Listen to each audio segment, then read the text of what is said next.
Hey guys, my name is Zach Dowd, and my individual project is on the marketing of Crystal Pepsi. This is a product that was developed in the early 90s. I don't know if you guys remember this.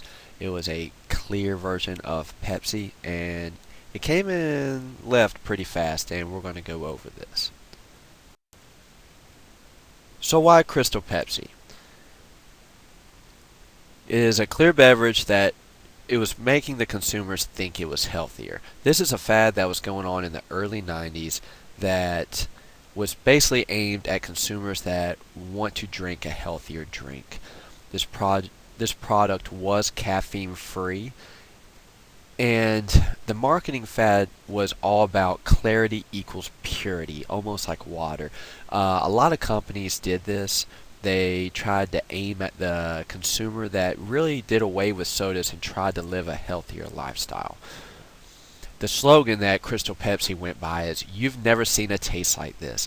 And this was basically aimed at they were different than all the other clear sodas. They tried to keep a formulation that still tasted like regular Pepsi, but they did away with the caramel color, basically saying you could still drink Pepsi, but it's going to be healthier for you.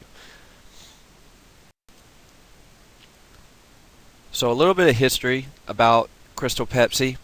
The marketing began in the early 1990s. In 92, PepsiCo had test markets in Denver, Sacramento, Dallas, and Providence, and these all had positive responses to the taste. They noticed it did taste similar to Pepsi, and they liked it, and this was just a single trial. But this product only lasted from 1992 to 1993, and it succeeded initially, but it quickly went away, and it's basically because consumers bought it the first time, which was great for sales, but after people purchased this soda a few times, it just they weren't repeat customers, and this really hurt Crystal Pepsi. So the marketing that they really did, they really pushed it in the early 90s. They bought out Super Bowl advertisements with the Van Halen's hit song "Right Now." That may bring back some old memories from some of us, kind of way back in the day. People were getting free full-size sample bottles with the Sunday paper, even such as a Boston Globe. I have a little story about that. My dad threw the commercial appeal for a second job here in Memphis, and I threw papers with him on the weekends. And I actually remember the little tiny Crystal Pepsi trials that he had to wrap up in each paper. You don't find that much nowadays, but a pretty interesting marketing idea that they had there. They also created the first computer-generated bus wrap printing, which I'm sure caught the eye of many people because back in the early 90s they didn't have this kind of marketing.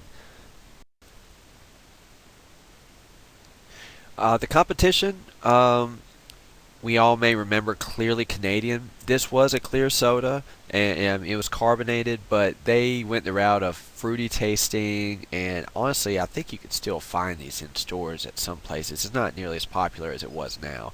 Quibell Tab Clear. I don't know if I'm sure everybody remembers Tab.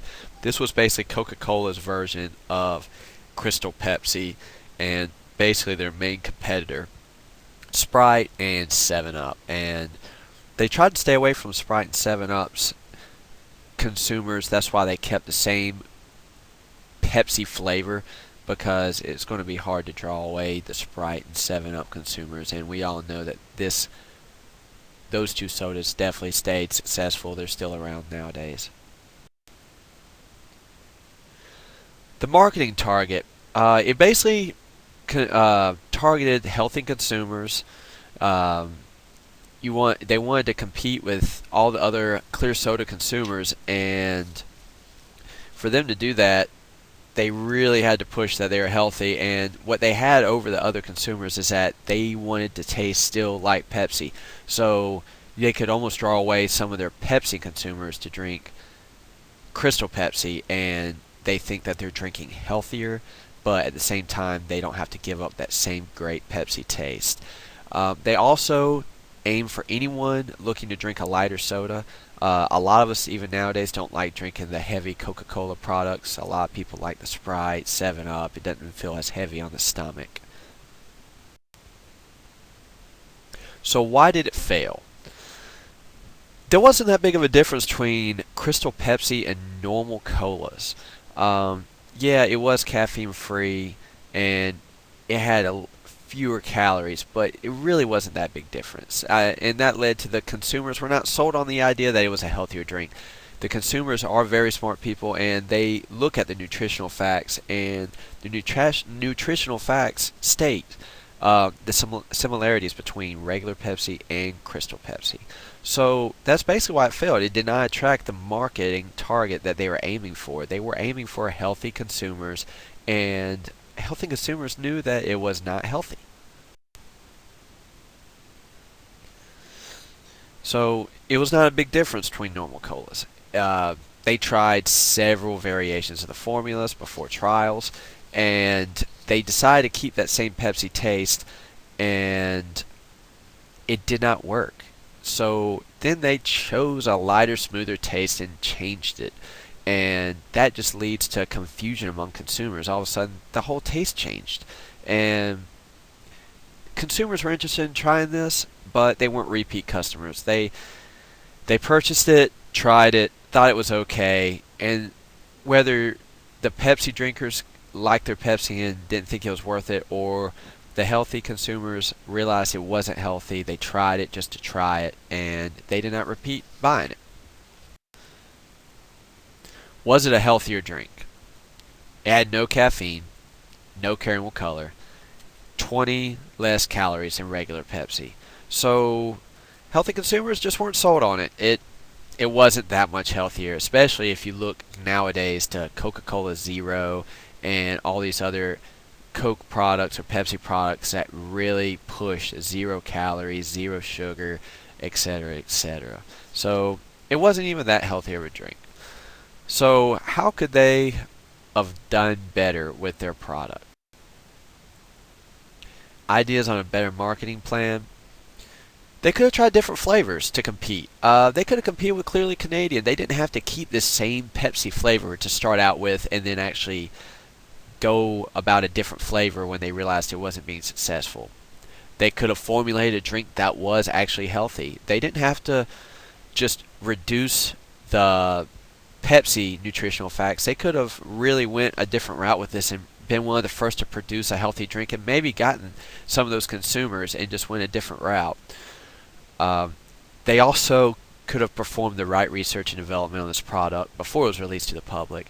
It was really poor marketing. They created a taste, the trials went well, and that's really what they went on. And it went well for the first couple months, and then it just went downhill. And changing flavors and everything else is just not good for consumers.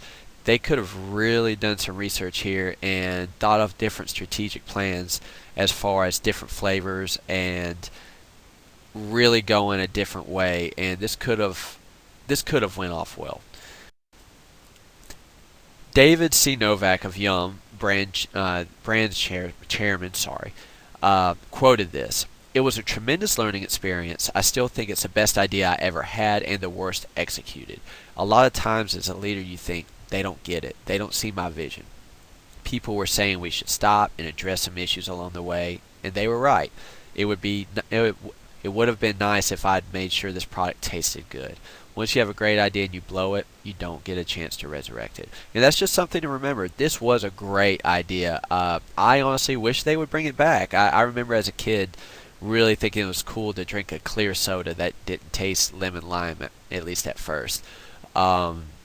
If there's a great idea, there definitely needs to be some research and development along the way before this is released to the public, and make sure that you have your chairs in line, because one bad decision could lead to another, and once you blow it, there's really no going back, and it's a blown product. So this is about it. I hope you had some good insight on Crystal Pepsi, on why it failed, and y'all have a great holidays. Thank you.